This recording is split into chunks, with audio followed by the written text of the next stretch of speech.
undang-undang antarabangsa juga tidak mampu untuk memelihara keamanan.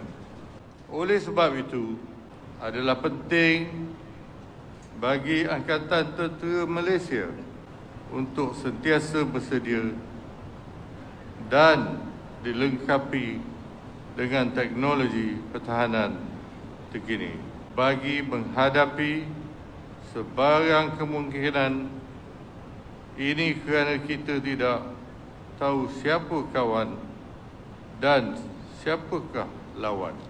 Kerajaan hendaklah menentukan tidak ada campur tangan politik ataupun pengaruh dari syarikat pembekal dalam semua proses perolehan peralatan pucuk pimpinan Angkatan Tentera Malaysia.